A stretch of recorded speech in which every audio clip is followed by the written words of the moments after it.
નમસ્કાર, આપ જોઈ રહ્યા છો સ્પાર્ક ટુડે ન્યૂઝ. સમાચાર નવસારીથી મળી રહ્યા છે. વાસંદા તાલુકાની કંડોલપાડા બેઠકની પેટા ચૂંટણીના પ્રચારમાં બબાલ થઈ હોવાનું સામે આવ્યું છે. દુબળફળિયા ગામે આજે ભાજપની મીટિંગ યોજાનાર હતી.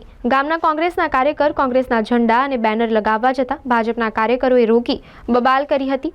કોંગ્રેસના કાર્યકરને ભાજપના કાર્યકરોએ માર માર્યો હતો. ગામમાં મારામારી થતાં ગામના સરપંચ અને ગામના લોકો તેમજ કોંગ્રેસના કાર્યકરોએ હોબાળો કર્યો હતો. ગામના લોકો અને કોંગ્રેસના કાર્યકરો ભાજપની મીટિંગ સ્થળે પહોંચી ભાજપ વિરુદ્ધ નારા લગાવ્યા હતા. વાસંદા પોલીસ અટકાવવા જતાં પોલીસ સાથે ઘર્ષણ થયું હતું. દુબળફળિયા ગામના સરપંચ અને લોકોએ ભાજપની મીટિંગનો વિરોધ કર્યો હતો. જ્યારે ભાજપના ઉમેદવારનો પ્રચાર કરવા આવેલ સાંસદ ધવલ પટેલે પણ પ્રચાર કર્યા વગર પરત ફરવું પડ્યું હતું.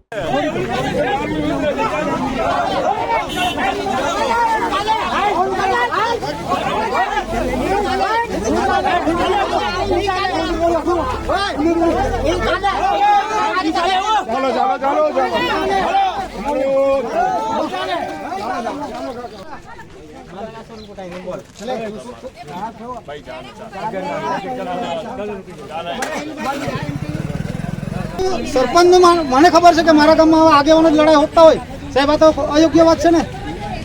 હા, એટલે ધવલ સાહેબ આવે એટલે અમારે કઈ બોલવાનું નહીં ને કઈ કહેવાનું નહીં. મીટિંગ ખુલ્લેઆમ કરે તો ચાલે ખરા? ચૂંટણી છે આજે એક જ દિવસની છે, કાલે પતી જવાની.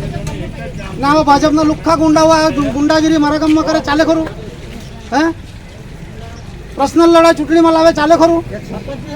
હે, આવી રીતે તો ન ચાલે ને. એટલે મારા ગામમાં મારે ભાજપનો બી નહીં જોઈએ ને કોંગ્રેસનો બી નહીં જોઈએ. વિજય ચૂપ માં બોલા ને એ